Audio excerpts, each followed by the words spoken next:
Hello, everyone, and welcome to episode 27 of the Roots Report. I am Daniel Poulter, beat writer covering the Oakland Roots and everything Bay Area sports, from the San Jose Earthquakes to Cal football and everything in between. Um, Welcome, everyone. I'm glad you're here. Let's talk about our favorite underperforming soccer club. It's the Oakland Roots. Oh, what 2 weeks does to a team's motivation, everyone. I don't know. And let's clear this small little elephant in the room if anyone didn't know. Much like the Oakland Roots, I didn't show up this week.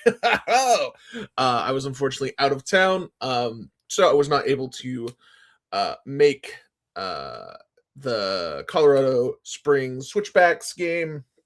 Though, from what I've seen and rewatching the game a couple times, I didn't really miss much, which is an issue, and we'll get to that. The Oakland Roots fall for the second time in back-to-back weeks.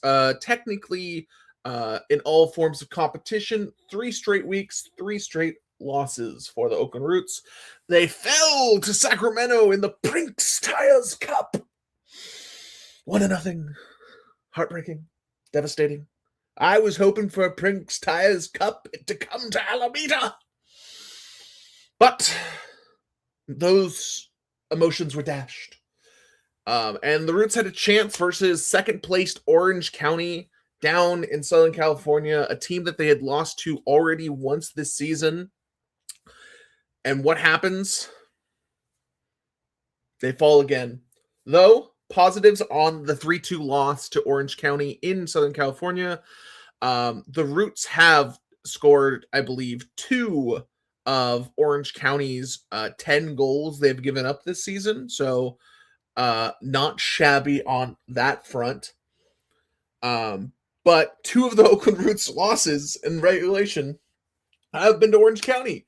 Maybe Orange County's just good, but Orange County, the Roots, in my opinion, were the better team that game. Their XG proves it. We'll get to that in a little bit. Though this episode will be mainly about the Switchbacks game, it'll be kind of a little more like a referendum, I guess, on how the season is going, how people are feeling about the Oakland Roots. Please make sure to have your comments in the description below. I want to start getting some discussion going for next week's episodes because we do have a week off. I'm going to see if I can do something special. We'll see what's going to come out of the woodwork. But this past week at the Oakland Coliseum, Oakland Roots fall 1-0 on an own goal in the 4th minute. I believe this is the 4th game in a row. I'll have to double check, but the Oakland Roots consistently are giving up early goals, and I need to do some digging to figure out what's afoot, because this is a good team. As we have talked this season, the Oakland Roots have shown talent at every position, at every level, and even goalkeeping until last week's game against Orange County, and we'll get to that, Raphael Spiegel. But overall, the Oakland Roots are a good team. That is not a hot take. That is not a bad take. They are, in keywords, they should be a playoff team, and they are currently tied for 3rd place alongside Phoenix Rising, FC Tulsa. Because of the last 2 losses, they have gone from a commanding tied for 2nd place in the Western Conference to now, hey, the Sacramento Republic have 13 points, and they're in 9th. You sit at 16 points, and you're tied for 3rd / technically in 4th. That is concerning. Lexington is in 11th place in the Western Conference, tied with Las Vegas with 12 points. They are 4 points behind you when we are currently at I believe the 3rd point of the season. There's about, I think, 32 games-ish / 30 games where Oakland Roots have finished 11 games. They sit at 16 points. That is fantastic. This is very good. I don't entirely know what this team is going to be. Because yes, is Sacramento traditionally good and it's a rivalry game? You never know what's going to happen. Yes, they should be better than ninth. Is Orange County second in the Western Conference / third overall in the entire league on points? Yes. Are they a good team? Should you have beaten them twice? Arguably, yes. Arguably, yes. But those are all hypotheticals. Orange County won those both games. They are deserving to win those games. And could this be one of those cases where you play Orange County in the first round of the playoffs and you beat them because it's hard to beat the team 3 times in a season? Yes. Do I think it feels bad to be like, the Oakland Roots are a disappointment, sitting tied for third in the Western Conference with 16 points compared to last season. One of the best starts in season in franchise history. But they feel like they're underachieving. This team, just 2 weeks ago, there was multiple people being like, Oakland Roots, my supporter shield, dark horse, my Western Conference winning dark horse, the Oakland Roots. That talk's gone. They are what we think they are right now. They are a bunch. It kind of feels like this team is 10 forwards in a raincoat, where it's like, oh, well, we can just throw a forward in midfield, or we can throw another forward in left wing back. Who needs that? Add another forward. Who needs a right wing back? Throw another forward. Who needs substitutes? Add more forwards.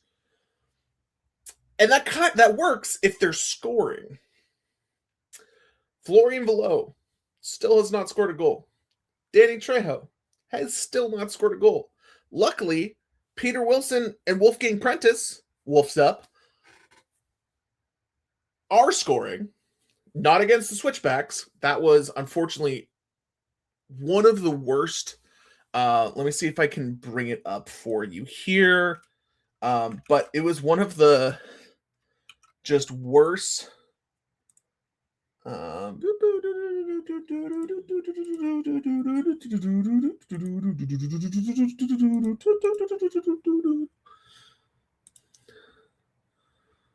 So let's look at the XG here.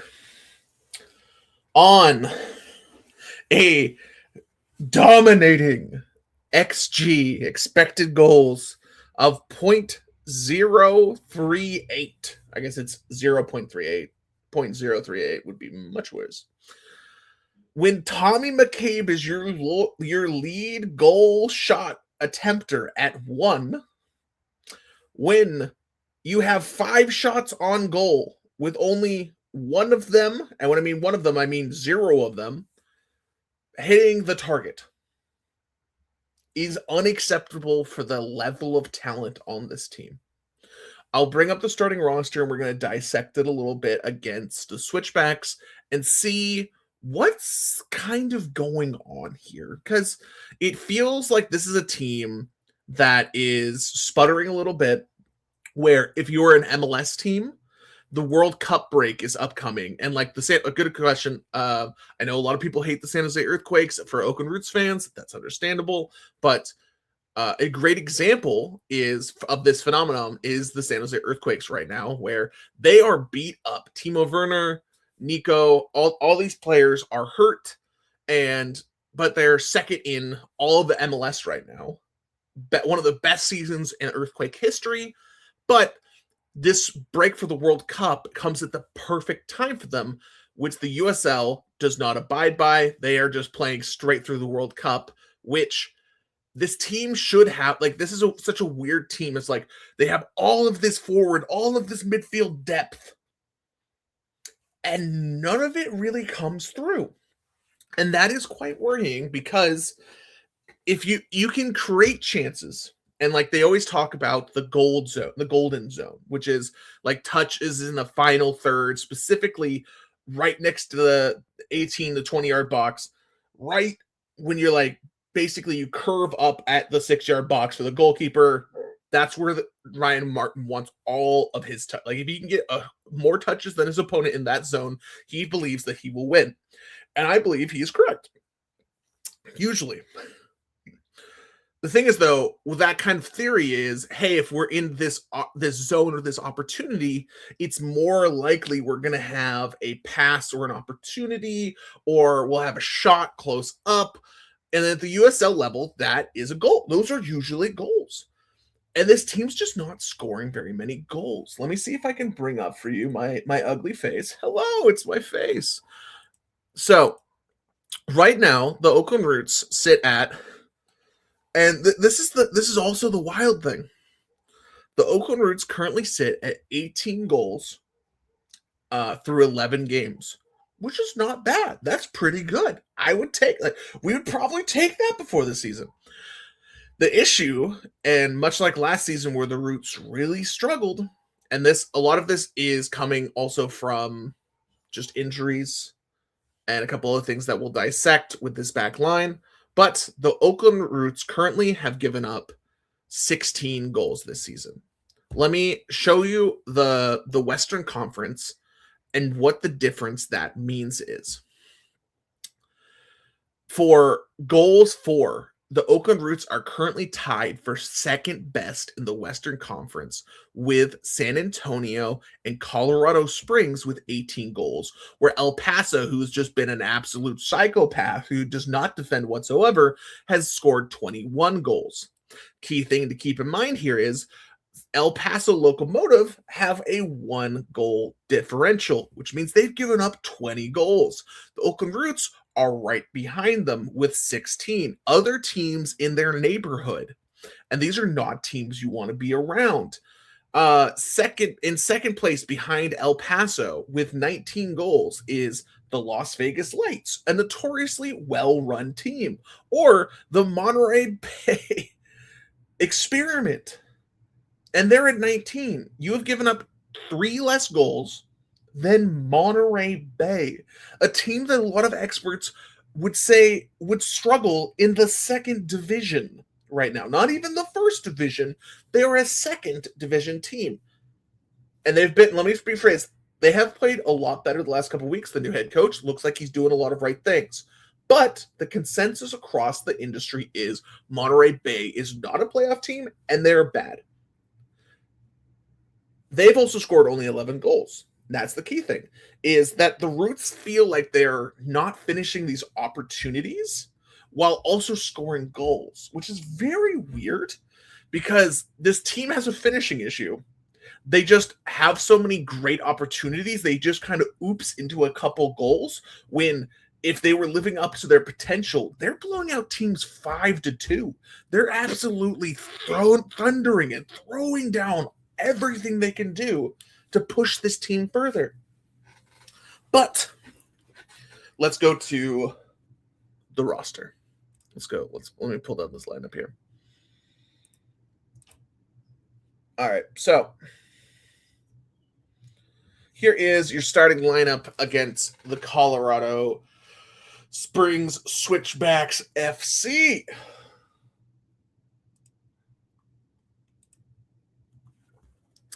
They started. We once again had the Tommy McCabe and Tyler Gibson midfield. It has been noticed by a few people, myself included, that after struggling against Loudoun and struggling before the Sacramento game, that Babosi Bayarunga has not seen the play in the topped-up level that he was seeing before. We'd experienced before in the last couple games before he got, I don't want to say benched, but his playing time has been lessened, let's just say this, or he's not starting, is he was making mistakes. And Ryan Martin is very clear, especially with this Tyler Gibson pick, and the same with when it comes to Batosh and a couple other things, though I think the rule on this is a little loose on this, but in general, he will take a more veteran, smarter, keywords, smarter, which doesn't mean about age, but usually does, smarter player over a more talented player. And I think that's what's happening here with Tyler Gibson and Babosi, where Tyler Gibson is a third coach on the field. He is not the most athletic. He is officially in UNC status because I think he's 35? Yeah, he's 35. That's some full-blown UNC. As a 34-year-old myself, I can say this. But is Babosi a better player than Tyler Gibson? Athletically, yes. Skill-based, yes. Experience, no. And probably when it comes to game tactics and on-the-fly changes, Tyler Gibson is probably better than Babosi right now. I have a fear that Ryan Martin is going with the safety net and basically trying to keep his backline protected as much as he can, because especially when it comes to Hackshaw does a lot of things really, really well. But right now, Michael Edwards and also Jesus De Vicente on the left wing, like the own goal was De Vicente came in because he thought they were attacking Hackshaw. His guy gets to the far side, he clamps down on them, and then a guy cuts right across Michael Edwards and heel clicks it off of Michael Edwards' heel. Is that De Vicente's fault? Some could argue yes. Some could argue that is a Hackshaw mistake, but that's just because of who Hackshaw is, and you have to help him and deliberately kind of brush to his side, and it gives away different lanes that opponents can attack you from, especially if your midfield is not as athletic as it was before and is not winning as many duels, where it's becoming very clear that, yes, Tommy McCabe is great, but Tommy McCabe can't 1v3 in the midfield, especially when he has to be basically a backline defender to make sure that the back line doesn't get abused. And I don't think it was Kendall's fault on that own goal. But also, that was, I think, the only shot on goal, depending if they counted that as the on goal or if there was another shot. But either way, neither of these teams found on frame the entire game. And the entire Roots offense is about getting opportunities near the frame. Do you know how bad it is if a team that has the Golden Boot winner, has Wolfgang Prentice, Tommy McCabe, the Bertrand Jocossin, this team should be putting up shots. Even if they're not good shots, they should be shots. Like let me bring up the Orange County stats over here. Against Orange County, one of the best defenses in the league, they had 28 touches in the box. Let me double check this is their side. Yes. They had 28. They took 20 shots. They had 5 shots on target. And they scored 2 goals. Let me bring up the analytics page here.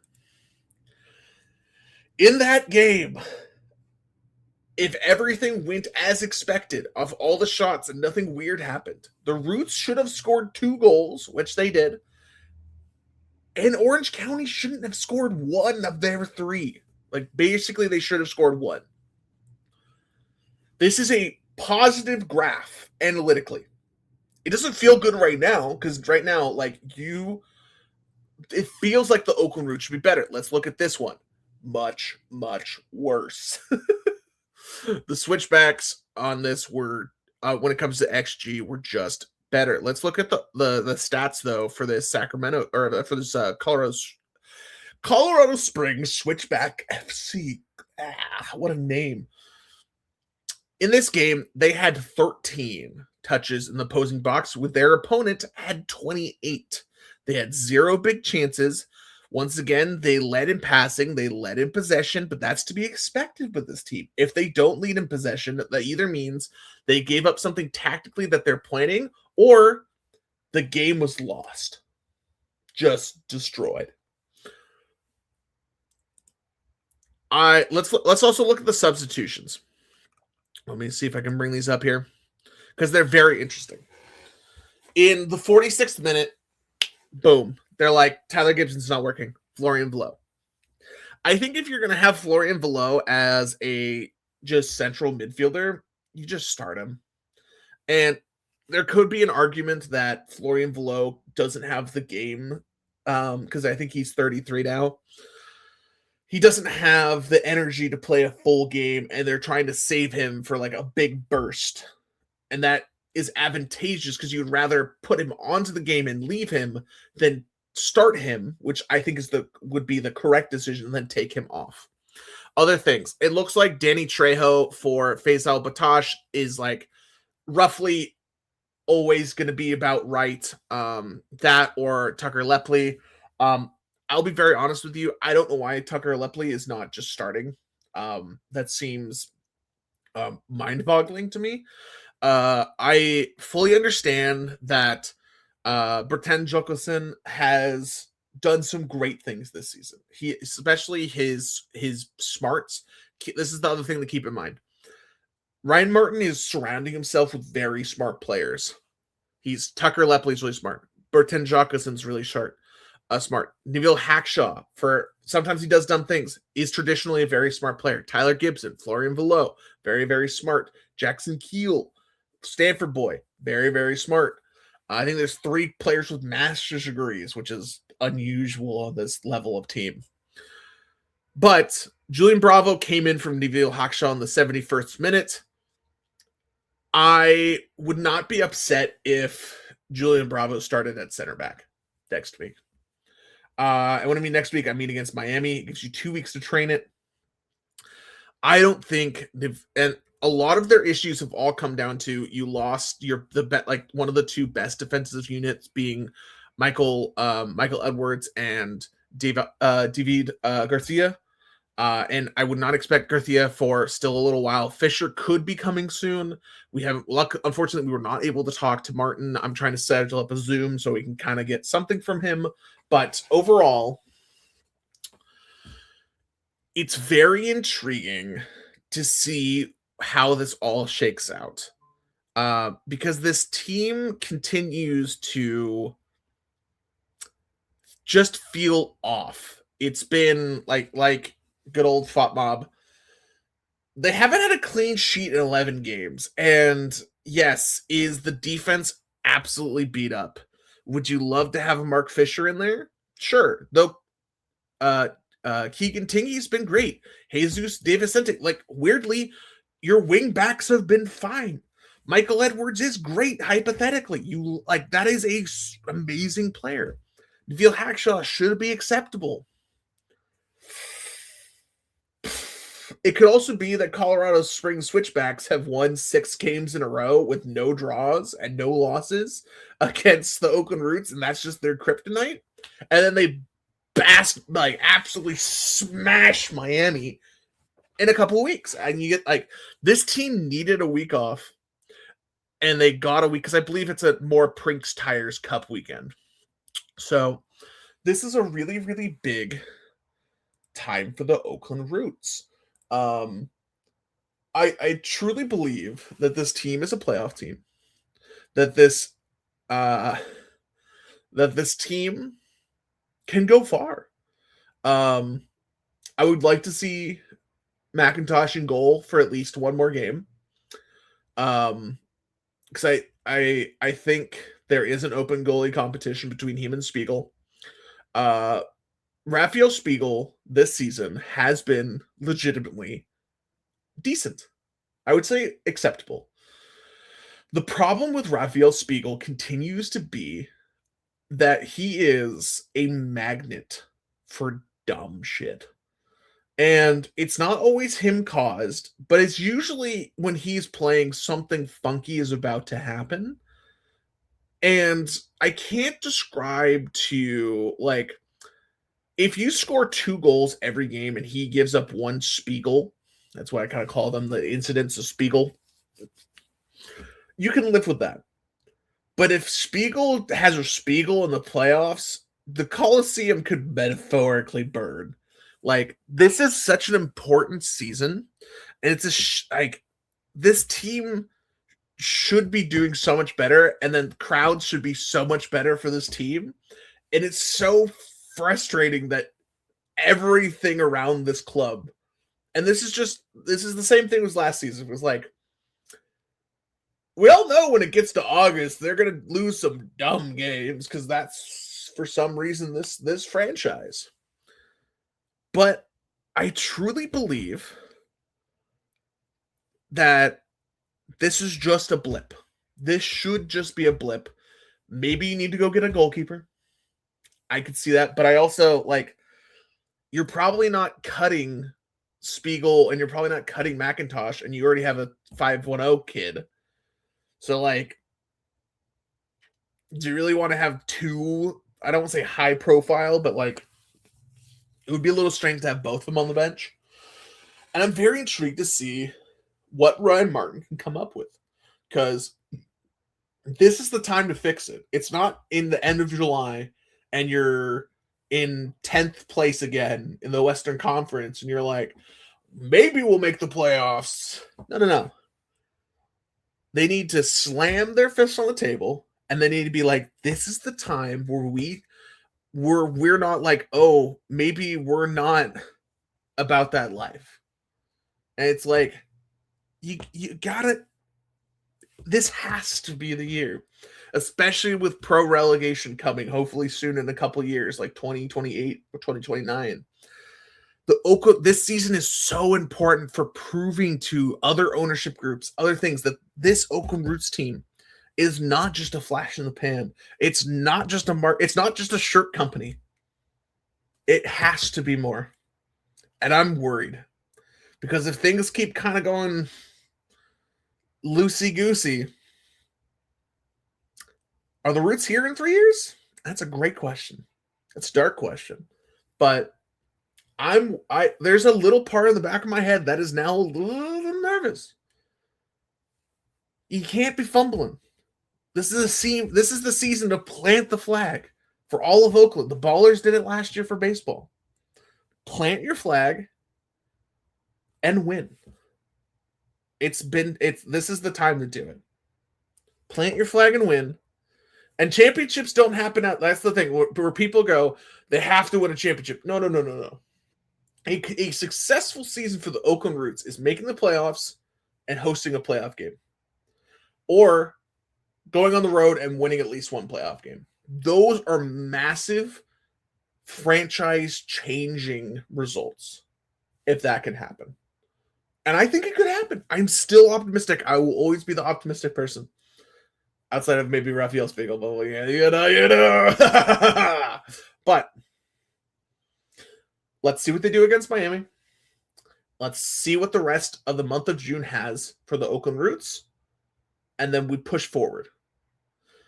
If you've made it this far, make sure to like and subscribe, comment below, and I'll see you all next week. Bye.